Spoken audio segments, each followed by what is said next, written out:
Welcome to another edition of the Sales and Marketing Power Hour with your host, Carol Morgan with Denim Marketing and Kimberly Mackey with New Home Solutions Consulting.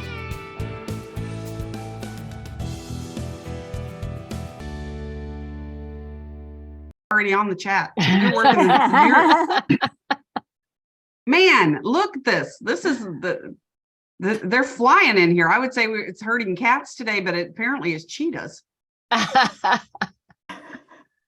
right, so I love it. We've already got answers in the chat. So fruitcake or no fruitcake? Answer in the chat. I want to see who's with me. I like fruitcake, and none of these other people do. So come on, somebody out there's got to like fruitcake with me. Maybe I'm the only fruity one. I don't know. You are fruity. Oh, Maybe wait, did I say Cindy that out loud? Yes, you We're did. supposed to keep our comments clean. Sorry, guys. There's going to be somebody who's going to help me. Anya out says there. yes to fruitcake. You got one. Yeah, I got one. There you go. Anya's got Thank your back. you. That, Thanks, that Anya. figures. I appreciate Cindy that. Plackmeyer. Is anybody really? Yeah. Nobody's surprised that Anya likes something nobody else does. Oh, come on. I like it. Let's throw that out there. And Jim said only with rum. Rum. Okay, Jim. Thank you, Jim. But you know what? You can have the rum You without never know how fruitcake. old it is. I know it's true. Yeah. I think fruitcake gets regifted. Does it mold? You know, if it doesn't mold, it doesn't go No, bad, because- right? How would you know? I'm with you, Erica. I'll take the booze minus the fruitcake all day long. Oh my Hey, God. So Well, what a great group we already have coming in here, and it's just now the top of the hour. So I say we get started because we gotta this program is always just like, I don't know, herding cats and insanity and great information all mixed in. So thank you everybody who's taking time out of your day to join us. I'm going to share my screen so we can very quickly get our housekeeping out of the way. So this is, of course, our Lasso Roundup. So thank you to our sponsor, LassoCRM. As always, I love that you guys do this, that you do the blog posts every year, and they have such great information. And now this has become an annual tradition that we have to bring this to life. So, Carol, take it away in short order. Super short. I'm Christmas Carol. I'm based in Atlanta. Santa probably won't come here because it never snows. And that's it. And I've got my snowflake necklace on. You're such a Grinchmas. Santa doesn't come. That's so sad. Santa's not going I'm to come coming your house, because it doesn't so snow. I'll wear my Santa hat. Okay, somebody should. Yeah, I'm Kimberly Mackey, and as I'm sure most of you know, and what I do is I help builders to make sure that sales is the engine that drives your train instead of running it off the tracks. If I can help you, this is how to contact me. Without further ado, Lauren. Hi, everyone. Thanks for having us. Tell us where you're coming from today, too, so everybody can be nice and jealous. Okay, sure. So I'm actually on vacation right now, and I'm in Costa Rica. Oh, I'm so jealous. So calling in from here, and happy to be here with everyone. So yeah, but I'm Lauren, and I manage sales for LassoCRM, LotView, and Search with ECI. And thank you so much for the extra credit of coming in from vacay. Absolutely. So, Angela's coming to us from the sky. I am. You know what? I didn't want to close my curtains because there's a little fog, but you can look. I'm in Vancouver right now.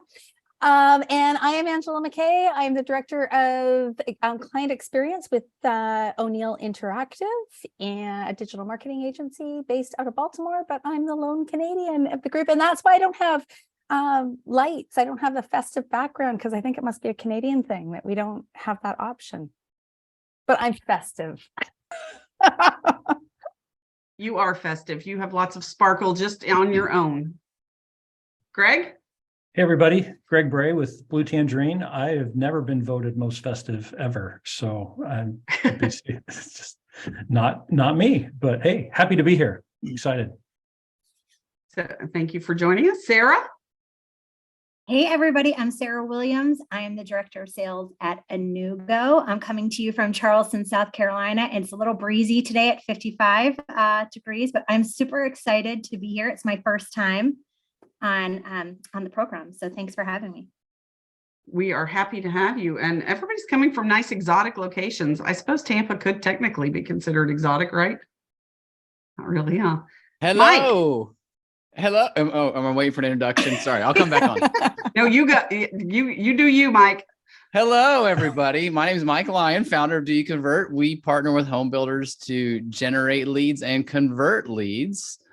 I'm excited to be here, especially with all these wonderful experts. But my question for everybody in the chat, if you please could tell me, and so I know who my people are, is Die Hard a Christmas movie? Yes or no? I just need yes or no in the chat. And yes. That's not we'll even a see. question. Okay. You knew Good. somebody All right. was going to go there. You knew somebody was going to do that. Just making sure. And last but certainly not least, frequent flyer to the program, Chris Hartley. I appreciate you making me last. So yeah, Chris Hartley, K Hovnanian Homes in Dallas, Fort Worth. I'm excited to be here amongst all of you amazing people. So, and Mike, yes, it is 1000% a Christmas movie. So Thank you. I don't need to respond. I'll just put it there. Thank you.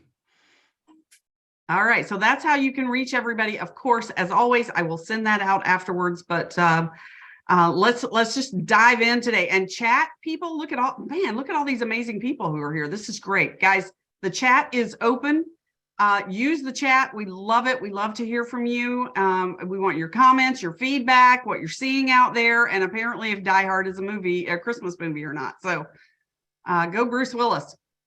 All right, so let's kick this off, Lauren, with you. Since you're on vacay, this is such an appropriate topic. So Yes. You're going to talk to us about mindfulness and how actually having it can make you money. So I can't wait to hear this. Yes, I am. So thank you. Yeah. So as a previous OSC for about 10 years, I felt a lot of stress. I didn't have a lot of work-life balance either. And it led me to, believe it or not, I ended up getting shingles and had a lot of stress. So the good news is that all of that stress ended up leading me to find mindfulness, and it changed my life. So not only did the quality of my life improve, but my finances did too. So I wanted to talk today about how mindfulness can actually lead to an increase in sales, productivity, and an overall well-being. So as we approach 2023 and set our intentions for the coming year, it's important that we actually take a moment to pause and reflect. We've actually been through a lot, and from a global pandemic to a booming housing market where we couldn't write contracts fast enough, to now the dust is settling and the market's rebalancing. So here we are pivoting once again, right? That's a lot. So a study by the Kaiser Foundation actually says that nearly 40% of Americans feel that the stress of the pandemic has actually negatively affected their mental health, right? So it's important that we do pause and just have a check-in with ourselves and practice some self-compassion. We have to actually put our own oxygen mask on first before we help others. So we can't pause our efforts. We can't pause sales, right? That's not what we're doing here, but we can pause to do an internal check-in so that we can actually show up more fully for others. And others are actually going to enjoy being in our presence, and they'll feel seen and heard, right? So with this, I wanted to actually define what is the word mindfulness.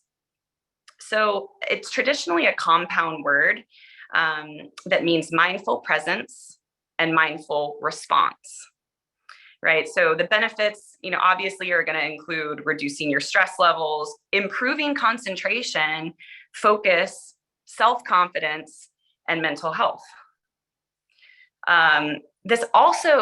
Mindfulness is also going to teach us something that's really important for our industry: empathic listening, right? It's a huge thing. So this is where we actually start to listen with a genuine curiosity, and we listen with the intent to deeply understand rather than to react and reply and, just to respond quickly, right?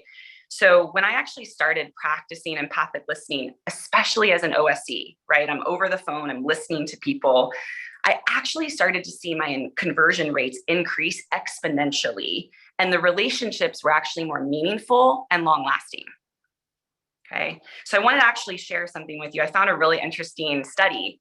There's a 2020 report that actually claims that not only does regular and well-implemented mindfulness practice improve employee focus and increased productivity by 120%, but employers actually started seeing an increase, or excuse me, an 85% decrease in absenteeism. And with businesses that had meditation programs offered, there was a 520% profit increase, y'all. Yes. So one other quick study that I love studies. So there was 100 people practice mindfulness for a whole year. At the end of the year, they wanted to see what the consistent characteristics were among the shared group, right? So there was 3 characteristics among the attendees. The first is that they had a softer presence about them. They were like a warmer, more welcoming presence. 2, they were more present. Like when you were talking to them, they were fully with you. You felt seen and heard. The last one is that they were less reactive. We start to work with, when we feel the heat, when we feel being triggered, we actually start to train our mind to not react right away, right? So really important skills that can translate into not only our personal lives, but especially with our customers, you know? And as this market is shifting, we have to shift too. And it's time that we turn and look towards ourselves a little bit and see how these things can actually help us really take good care of our relationships with our customers and and really maximize our efforts, right? When leads are a little bit down right now, okay? So I wanted to talk to you about okay, so how do we do this? What are some actual things we can apply in our day-to-day? So here's the RX, all right? So 6 deep breaths. It's actually proven to put your body in parasympathetic. So it gets you out of fight or flight. Takes 30 seconds. Put your hand on your heart, take 6 deep breaths. How about we just do 1 together? We won't do 6. Ready? Breathe in. Relax your shoulders, breathe out. Nice. All right. Schedule time throughout your day, 10 minutes, that's all. Step away from your computer, go for a walk. I remember it being something that we would talk about as being proud of, that we always had our phone with us. And I heard someone share that they set an appointment while they were giving birth. Okay. It's all good, right? But these are the things that it's okay. We take a 10-minute break and we step away and we take care of ourselves. So I love it, but these are the things, right? So it's okay. We give ourselves permission for self-care. All right, couple quick other things. There's an app. Download it now. Go on your phone, do it. Insight Timer. I love it. It's great. We can put it in the chat. Insight Timer app. They have amazing free meditations in there. Do a 10-minute every day. And maybe try one of these things for the coming year and just see how it changes, how you feel. Okay. And lastly, there's yoga, right? It's not just about being flexible. It's just overall well-being. Try a class here and there. See how it goes for you. You know, these things have really helped me, and it helps my sales and relationships all around. So the last thing I want to mention, that with mindfulness, this is a bridge where I want to do. It actually, when you make time for mindfulness, you can also rely on technology, right? So if we get ourselves set up with the proper technology for automation, for follow-up, for organization, for visibility into what's going on, you can rely on the technology to help you with your business. And this allows you to have those 10 minutes instead of on a Sunday night trying to manually create reports for Monday, right? Whitney, Insight Timer. Thanks for that. Maybe you can type that in the chat for us so we spell it right, because insight could be spelled a couple of different ways. There we go. Got it. Thank you. Oh, you use it every day. Thank you, Richard. Yeah. All right. So that's pretty much it. I just want to for us closing comments here. You know, as we do set our intentions for the coming year, our goals. I know, Chris, you inspire me so much with your goals and what you do. You know, but everything in our life stems from the energy of intention. everything. And there's neuroplasticity as well. We start to visualize what it is we want, feel it in our bodies, focus clearly on that goal every day, right? And so we're setting goals for the coming year. What most matters to you? I mean, I can ask these questions in the chat and you can reflect later. What most matters to you? How do you want to feel? And how, more importantly, how do you want others to feel when they leave your presence? So thank you for your time. Namaste. I was gonna say, Yes. namaste. Namaste for sure. Yes. Well, really good stuff, and it's interesting. I think a lot of people do a really good job of focusing on themselves in a narcissistic way, so this is more focusing on yourself in a mindful way and, being mindful of others. So great tips. It's okay to take care of ourselves. And again, oxygen mask on first for others. So it doesn't have to be a long process, just a quick check-in. We've been through a lot. So right. Good stuff. Well, we're gonna jump over to more mainstream marketing, and I have a question for Angela McKay. So Angela, is email really email if there's not a call to action? How do I follow that? How do I follow Lauren? I don't know. Email Make is it intentional. So the obvious answer is no, it's not, right? So we're all here today because we're looking for, that little nuggets of information from a sales and marketing perspective. And, we know there's no silver bullet. If there was, we'd all be lying on a beach right now. And so we just want to look at, and I just encourage all of you from a digital marketing perspective and sales perspective to look at everything you're doing right now and how can we make incremental improvements. And one of the things, if you know me, you know that I've been involved with email marketing longer than some people have been working for a long, long time on platforms. I've used platforms that don't even exist anymore. And previously, when you'd ask someone how their email marketing program or just emails in general, the metric that has been used traditionally to measure email marketing has been the open rate, right? Okay, yeah, oh yeah, I've got, you pat yourself on the back when the benchmark was 20%. And if you got 25%, crept up to 30%, maybe even in the last few months, you're seeing 40%. But what I'm here to tell you is that metric is useless. It is dead. And the metric that you really need to focus on is your click-through rate. So what is the engagement of the emails that you're sending out? What are people doing with the email? The open rate, and the reason why the open rate is dead is that you may be aware of this or not, that there's lots of talk lately about privacy. And Apple implemented their privacy restrictions on their phone, which made most people, and they don't know what percentage, but most people have automatically turned off or turned on the privacy setting on their Apple device, meaning that Apple will automatically download all of the emails that you receive, and they hide that information from the sender. So they hide your IP and they hide whether or not you've opened the email or not. Now, you're probably all saying, well, not everybody uses an Apple device. I know there's at least one person on this panel that doesn't. I know, it's shocking. It's shocking. I think we're at about 95% based on this panel, but but I will tell you that about at least 50% of smartphone users are using Apple devices, and the majority of those users are using some form of the native Apple app. So that is too big of a number. As Mike Lyon will always say, stats are made up. I'm going to say up to 50%, close to 50%, whatever it is, it's a lot. So the point of the open rates are useless. I had a builder who mentioned to me a while back that they were quite proud of themselves because they had a 60% open rate for their email. And while that's impressive, it's useless. So what you really want to measure now is your click-through rate. So how do you do that? You make sure that, and if there is one thing that you do, email marketing is not dead. Email is extremely effective as a tactic for your existing database.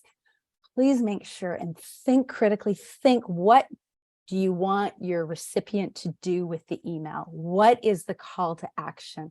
Is there a button? Is there a blog post? Is there a button to schedule an appointment? Is it a video email that you want them to play? Video email, Mike, I'm pushing it. Or is it simply just replying to the email? But just make sure that every single email that you send out, whether it's marketing, whether it's an individual, whether it's part of your follow-up process, whatever it is, you're thinking critically, you're thinking, how do you want that recipient to engage with you? And what do you want them to do? I will tell you, if you take that approach, you will find gold in your database, because what your programs like Lasso or HubSpot or whatever application you're using, Lasso's the best one, but I'm biased. You'll be able to see your click-through rates. You'll be able to see that engagement level. And how wonderful is that for your salespeople to be able to see who's clicking on something, just like website analytics, what pages they've been to on your website. You can then follow up with those recipients, because the fact of the matter is we're all fighting for the same pool of leads, right? The differentiator is how you're engaging with those prospects and what you're doing and how relatable you can be with them. So if you're getting that insight, if you're seeing and tracking those results, you're going to see results in 2023. So the answer to your question, Carol, no, an email is not really an email if there is no call to action. I love that. I think you could rewrite that post entirely and have it say a social media post is not a social media post unless there's a call to action.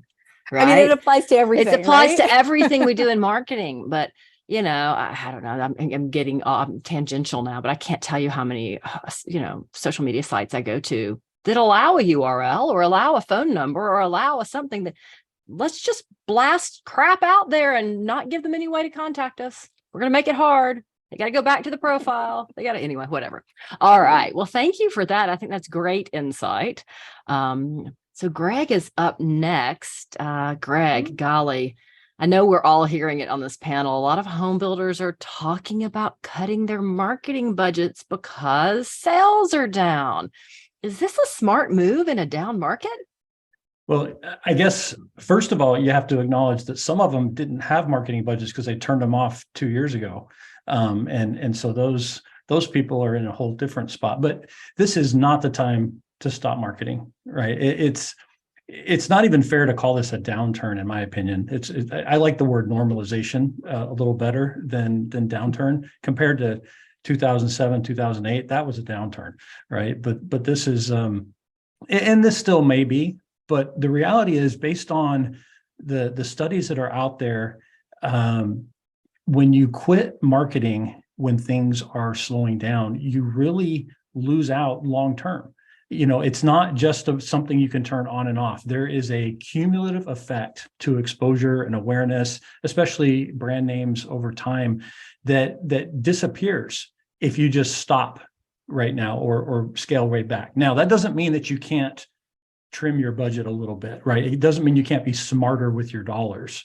But to suddenly say, let's get rid of this expense because we need to maintain these super high profit margins that have been really nice and gotten really comfortable with over the last few years, isn't really fair. And it's gonna hurt later. It's gonna hurt later. Now, for those who are ready to be aggressive, when everybody else cuts back, it leaves a void, right, in the messaging and an opportunity in the market to get your message out there, because you don't have as many people you're competing with, whether that's an online, click option, or whether that's, the billboard's available now, whatever it is, there's inventory available. And so you might be able to negotiate better rates for some of that, and be able to get out there and get that message going. So I really feel like those who want to cut right now are really missing an opportunity. Now, you're looking at, you're going, but where's that money come from, right? Maybe you're going to have to cut something somewhere and get more aggressive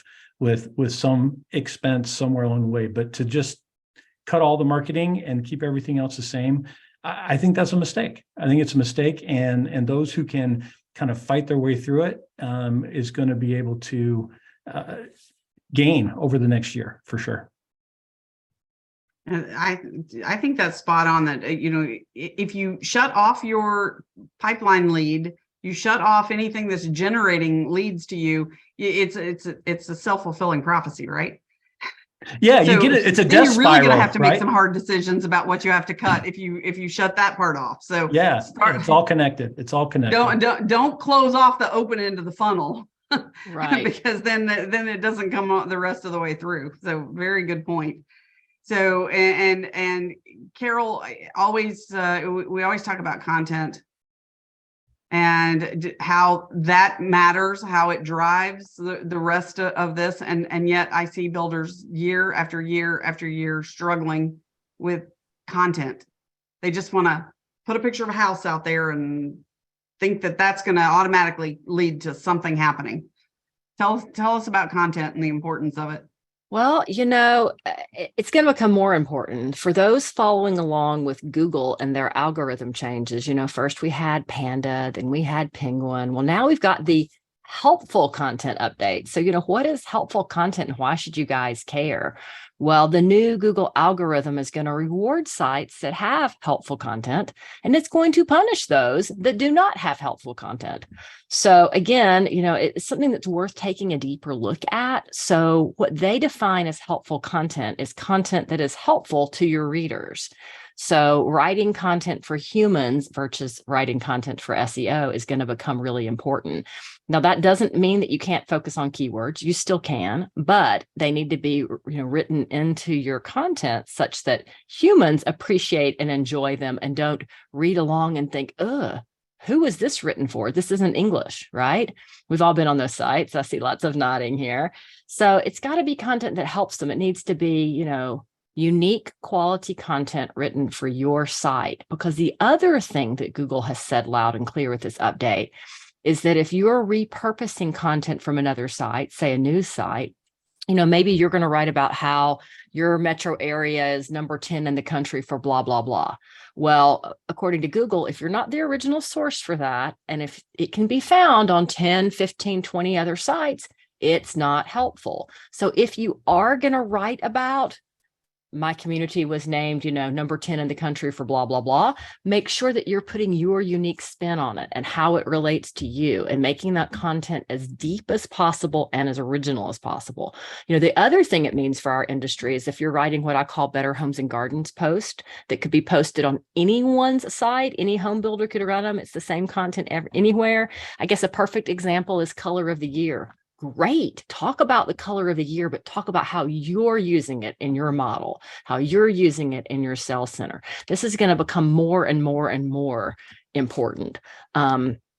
And for those of you guys who have more questions about it, you can actually come see me with Rob Crone from EPCON. We'll be talking about content and why content matters at the International Builders Show. So after we get through the holidays, we hope we'll see you there too. But just, read about it, study about helpful content because it is going to become more important. And I think we will see some sites in our industry get pinged because there's content on there that could be anywhere. So choose your content provider carefully.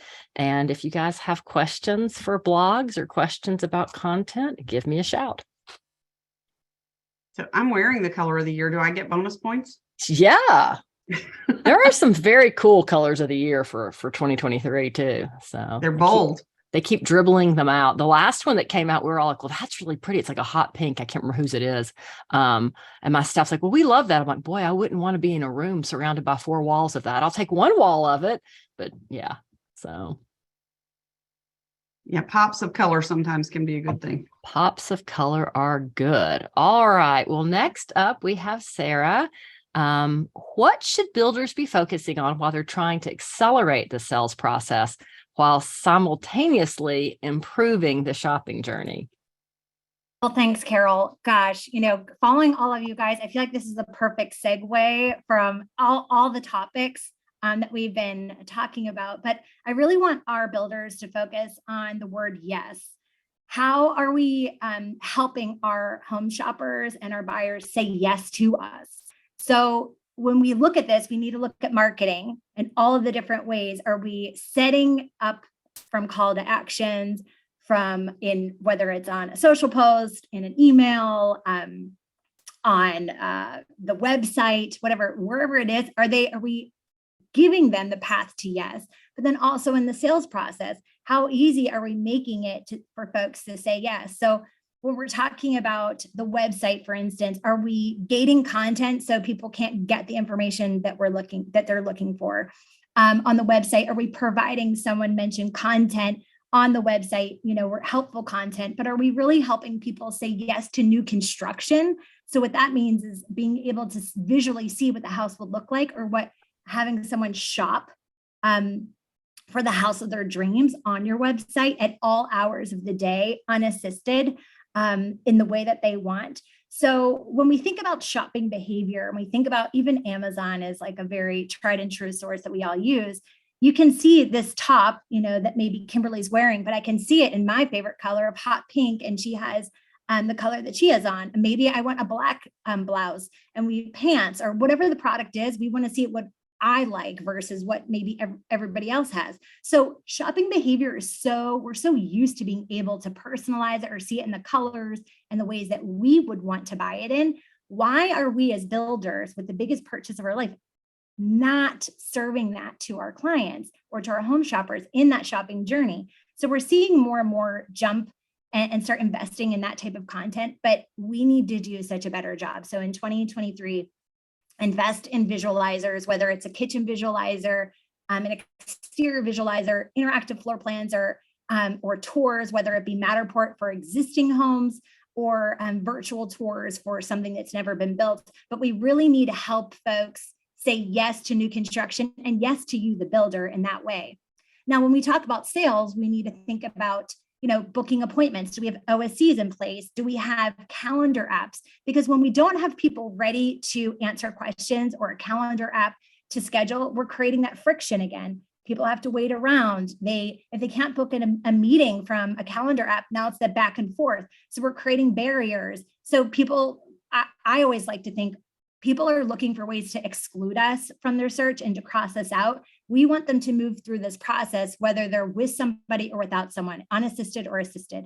So if they want to price out a home, do you mandate them to be in person, or do you invest in Zoom or a screen sharing tool that you can actually meet someone virtually? If you mandate people to do it at a very specific time in person, you're just basically, again, putting a barrier up for folks to say no to you, because time is so precious. People have to get in their car, drive to your sales center, meet with you, hold the appointment, now wait, get back in the car and drive again. If you haven't invested in some screen sharing tools like Zoom, GoToMeeting, what have you, that's really important in 2023, is giving that person the flexibility. Even if they live 3 miles from your model home, it should not matter. They should be able to meet with you however they want. So think hybrid, okay?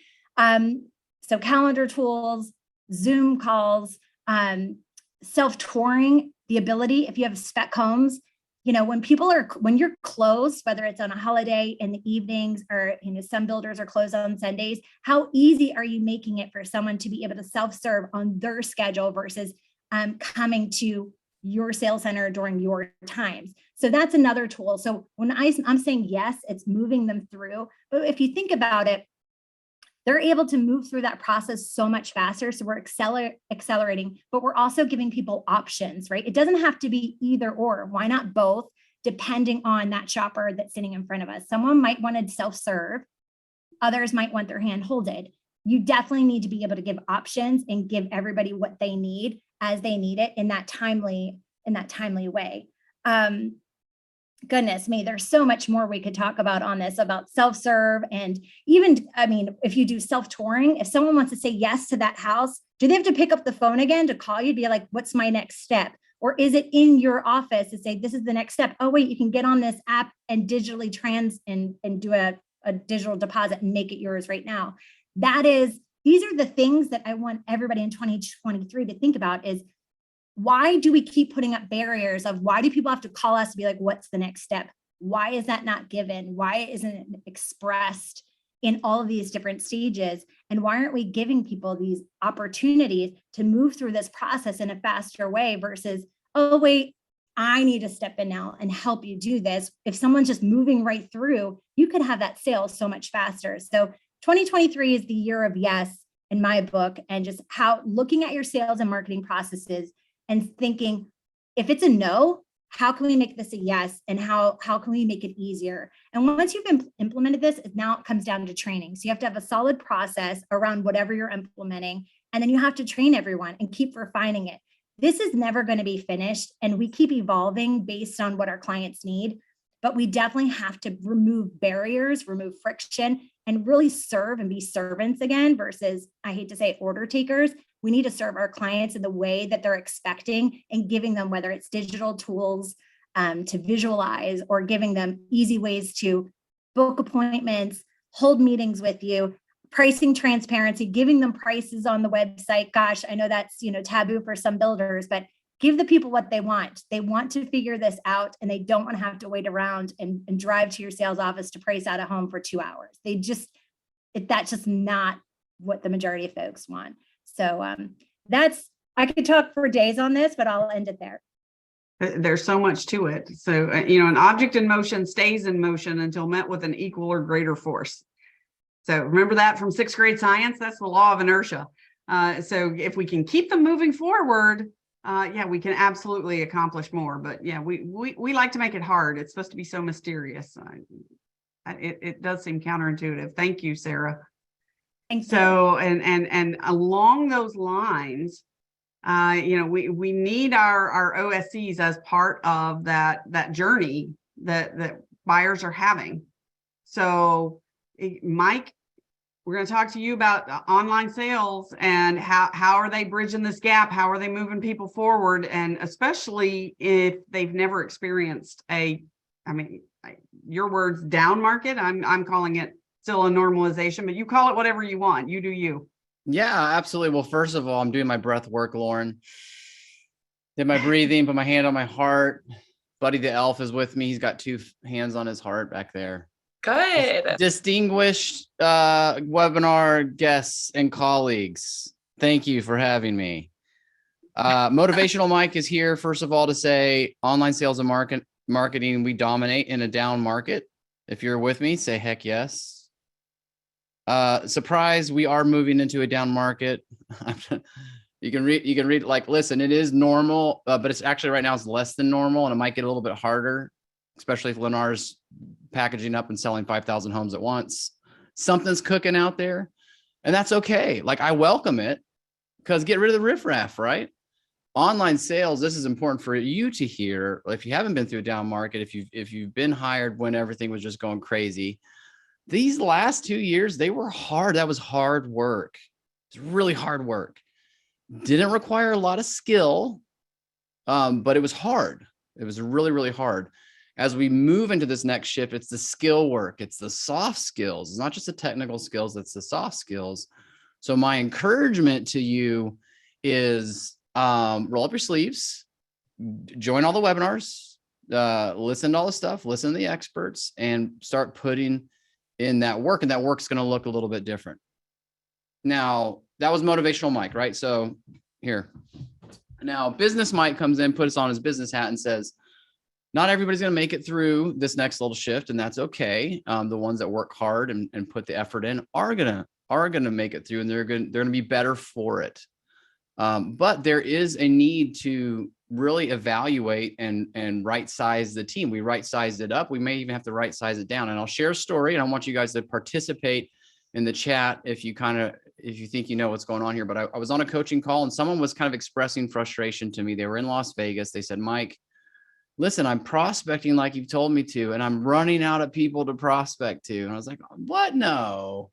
And we talked through it. And, there was some things that they had gotten a little bit wrong, but they're like, we are doing everything we possibly can, but I just am not getting the same results. And I said, that's okay. It's Vegas, man. Like, you went up and right now you're softening and it feels a little bit weird. But as we dived in a little bit deeper, they have a team of 3 in their market. They have a team of 3 right now working 140 leads a month. Now, I saw Chris's face. I saw Sarah's face.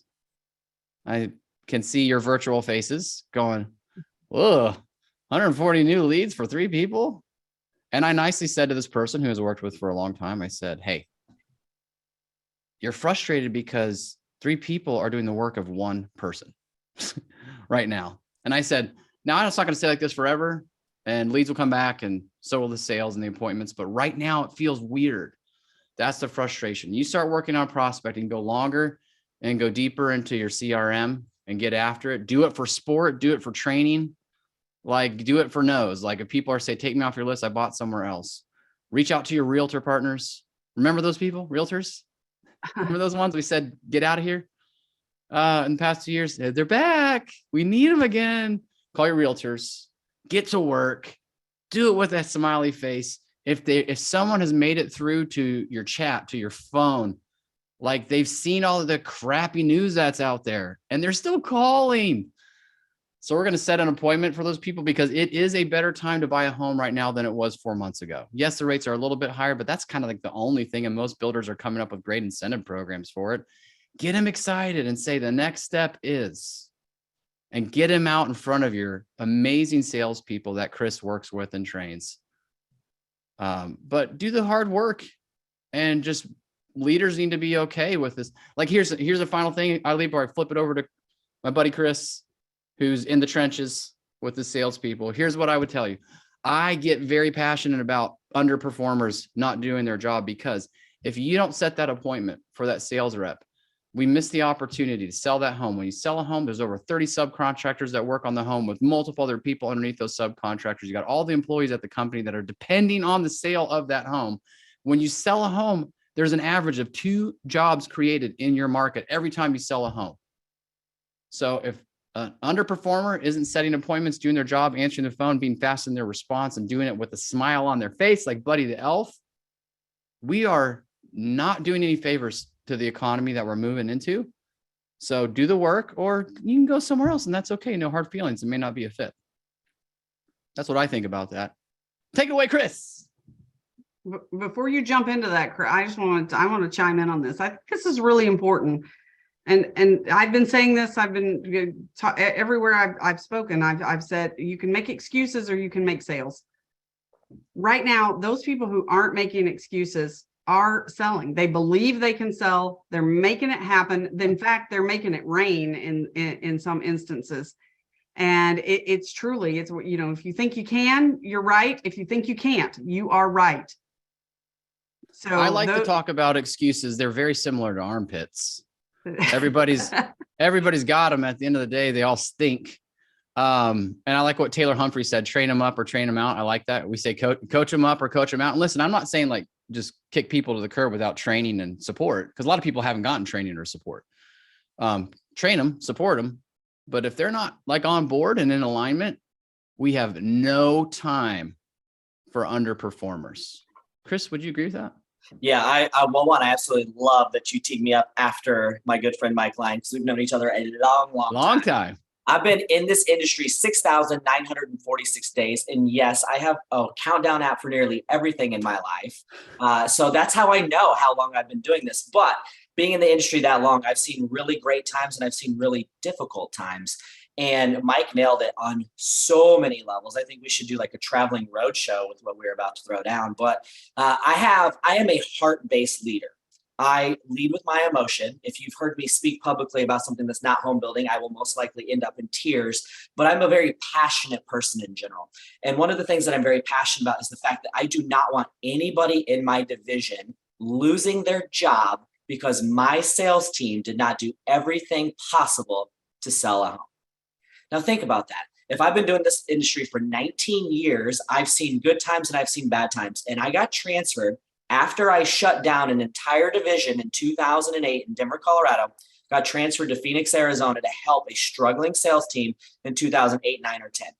And I saw some people just completely fall apart. And I saw some people, as Kimberly stated, make a ton of money during the recession. Now, I think we're falling ourselves into a normalization. Yes, our cancellation rates are high, but I like to say there's 3 types of salespeople today.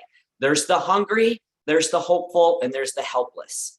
Now, the hungry salesperson is somebody that we want on our team all day long. These are our A players, no matter if the market is phenomenal or the market has just completely gone to shit. Those are the people that we absolutely want on our team. They will find a way to sell homes no matter what market they are in. Here's the thing. You're not, or very rarely, going to recruit away a hungry salesperson away from another home builder. It's very difficult to do because their backlog is way too strong. Trust me, I've tried recently. It's very difficult to do. The second salesperson we have here is the hopeful salesperson. Now, this is somebody who I absolutely love and adore because they have such a positive attitude no matter what the market is throwing at them. So think about it this way. One of the reasons I love new people to the industry is that they are so excited about being in the industry. You know, our good friend Chad Sanchgran talks about the fact that he started the industry in 2008. He was running into the building when everybody else was running out of the building because he didn't know any better. And he crushed it. He crushed it because he didn't know any better. How many people on our team have been quote unquote A players when the market was amazing, right? Everybody was an A player when the market was amazing. All 21 people on my sales team were amazing people during the good times of the past 2.5 years. The hopeful salesperson is going to be the salesperson that we want to hang on to, but is going to take a lot of coaching. Hopeful salespeople still, as Mike said, they may have not got the coaching that they've needed the last 2.5 years, but they have really great potential. You need to spend your time on the hopeful salespeople. The hungry salespeople, yes, you need to go give them some love, tell them they're pretty, tell them how amazing they are, but focus your time on the hopeful salespeople. The last salesperson I want to talk about is the helpless salesperson. That person is the person that Mike was talking about, that you just needed to let them go ahead and get out of the pasture. Or as I like to say, go seek excellence elsewhere. That's the person that is going to take so much of your time. And as a manager, I would challenge you this. I bet 80% of your time is spent on the people that are doing less than 20% of the business. What if you spent 80% of your time on the hopeful salesperson and made them into the hungry salesperson? Now, the helpless salesperson, they are a cancer, most likely, to your team. They're the ones that are going to infect everybody else with, oh, this market is awful. And, oh, this management team sucks. And oh, as I've heard on my own personal team, Chris Hartley's an asshole. I thought he led with his heart. Why is he so mean to us? Why is he holding us to these difficult matrix? Who is he turned into? I'm turned into the leader that is going to focus on the hopeful and the hungry, because that's what's going to keep every single person in my division employed. Spending all of my time on the helpless is going to do nothing but irritate me, frustrate me, and turn me into the Grinch, which I do not want to be. I want to be Buddy the Elf, where everything is fantastic, and be excited to go to work every day. Because if you spend your time with the helpless, you are going to hate your job as a sales leader. So Mike, let's take this on the road and let's do some touring and let's just make this happen. Dude, I'm with it. I think, Kimberly and Carol, can I ask them a question? Of course. Just one question. Chris, you are Captain Positive. So what happens when you do have to hold people accountable and they don't like it? Like, how does that work? Like, give us the real side of it. Yeah. So, I mean, I've had very open and honest conversations with my entire team at once, where they've seen a part of me that they didn't necessarily want to see. And the next steps from here is individually speaking to those members of the team that are struggling with the way things are going, the way that I am managing, and understand where they're coming from. I have a phenomenal sales leader named Meredith Chapman, and she has what she calls a heartbeat check, right? I need to go and see if there's something going on with a helpless member of my team that maybe is affecting who they are. Maybe they may be a hopeful member of the team, but something is affecting their heart that is not allowing them to be a better person or a better salesperson, what they really need to be. I'm not saying you just go across the board and cut all the people, right? Everybody has a story, and as a leader, we need to understand our people better than ever. But we need to have those one-on-one individual conversations. And oftentimes it can be a mutual separation where you say, look, this is where we're going. And then they come back and say, I'm not really on board with that. And then you can have a discussion of saying, how can we gracefully release you from this opportunity? Because let's be real, every seat on our team is a very expensive seat. Very expensive seat. That's good. That's a really great perspective. Yeah. Well, while we're on the subject of salespeople and leadership and training, Kimberly, what does it mean to lead from the side? So, and thank you, Carol. The segue is very good as we're building to this, and we talk about leading from the side. I find myself having conversations right now with some helpless salespeople. They don't know what to do. And I found that they often don't even, because if they've come in this market within the last 2 or 3 years, which a lot of people did, they don't even know why they're doing it. And so we as leaders, we have to slow down and we have to figure out how we can help them to understand the why, to see if they can become hopeful. And so they understand the importance of everything that they're doing.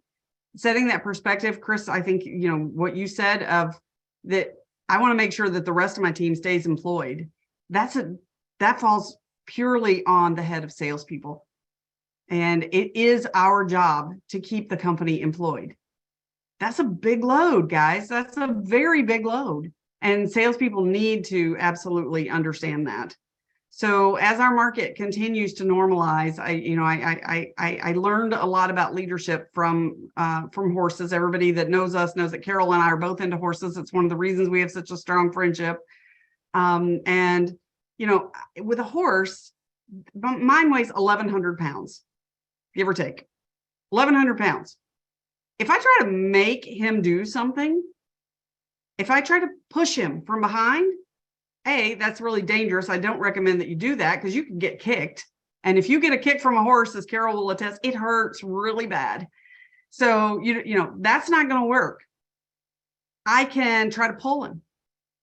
I can get in front of him and I can just pull and pull and pull all day long and nothing happens. But if I go and calm myself, I have that mindfulness that Lauren was talking about, and I stand beside him and I stand at his shoulder. Even when my child was 3 years old, she could lead that 1,100-pound horse, and he would go anywhere she wanted, despite how much really cool grass was there to distract him. He would absolutely go because he knew that she's there beside him. And that's the way our people need us to be right now. The last few years have been like drinking from a fire hose, and it was just about the drill. It was just about get it done, get it done, get it done, race, race, race, run. We've got to take this opportunity to really connect with our people, find out what they need. Can we help them?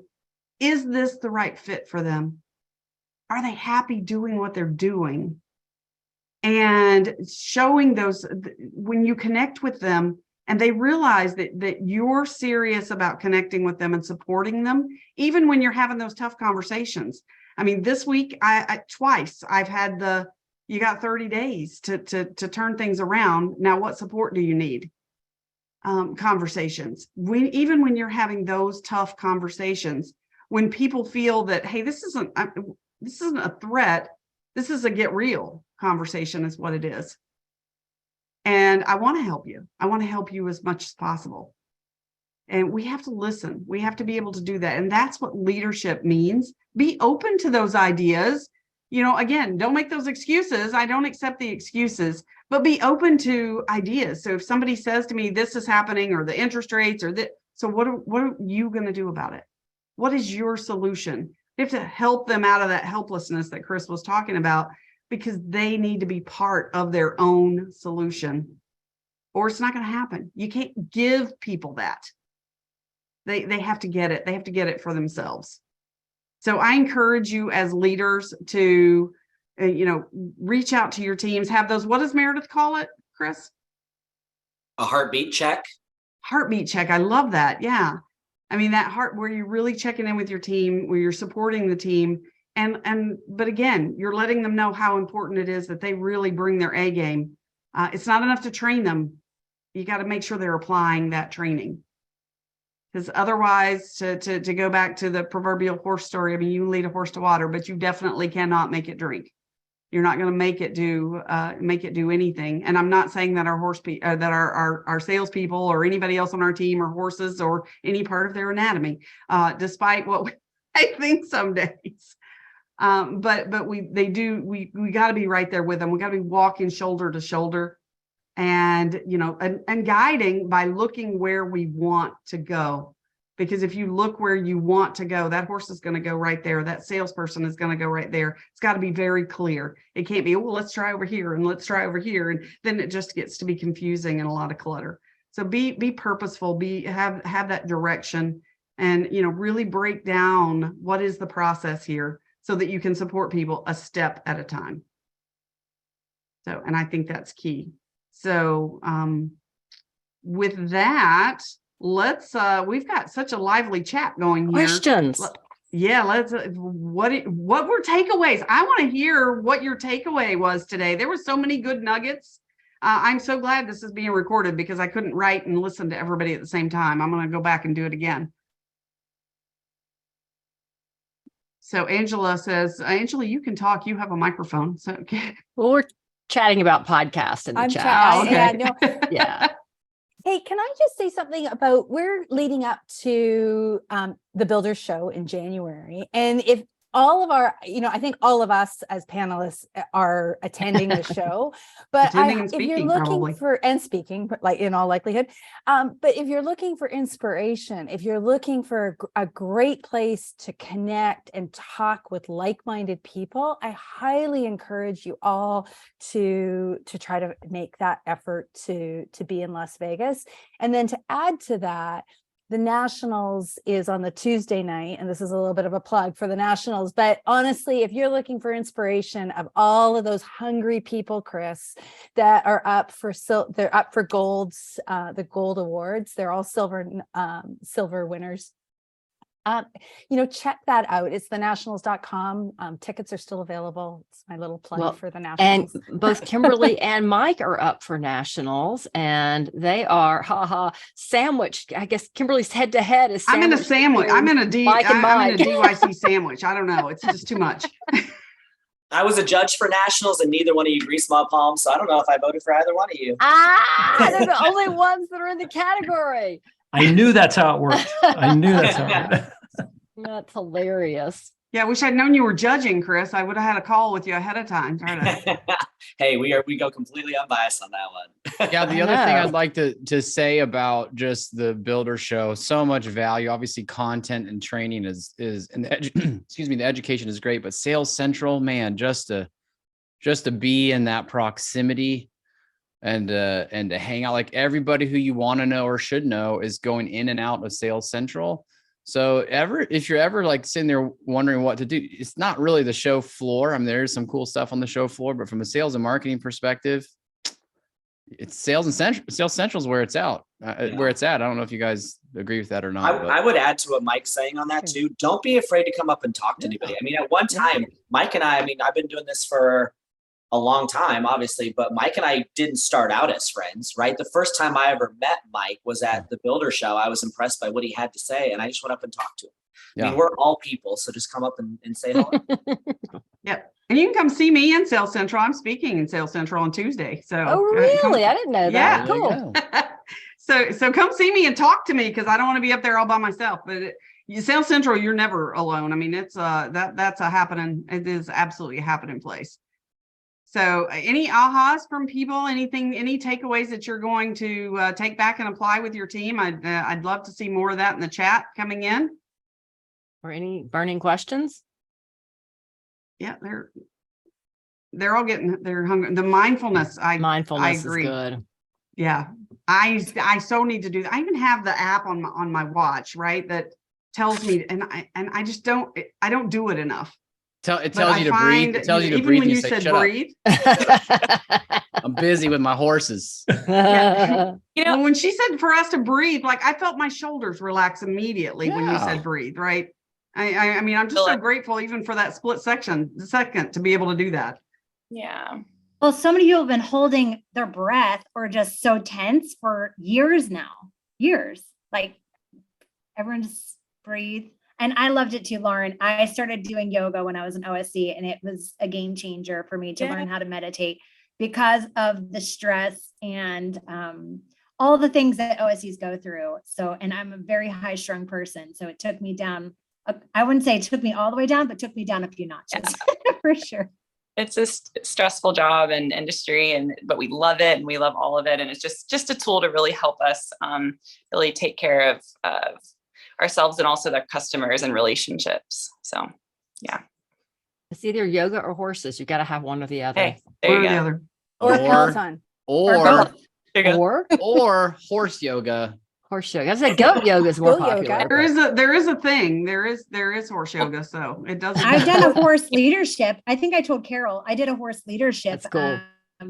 course, and it was amazing. It was for leaders, and you never jumped on the horse, but it was all about leading, very much lead to the side. I'll have to send you the book, Kimberly. Oh, that's And, awesome. Yeah. I was love that. it blew my mind. That was when I was at Lasso. I did that as like my own, like something totally outside the industry, but all about leadership, and I incorporated horses. So there is something. Somebody else just told me about that actually, and I was in North Carolina last week, and somebody else was telling me about that. I'm like, I just absolutely love that idea. Yeah, it's Well, thank equine you. leadership training. Yep. Maybe that's what I should do when I retire. I'll start doing that at my farm. Yeah. There you I'll send go. you I all will the come to deets. that. All the Of course, I would none of us are absolutely- ever retiring. So, there you go. Well, thank you to everybody. I'm so grateful for your time today. I'm so grateful for this group of panelists and your friendship and your knowledge. And, it's an amazing industry. So I thank you again to everybody, and happy holidays, Merry Christmas, whatever you're celebrating.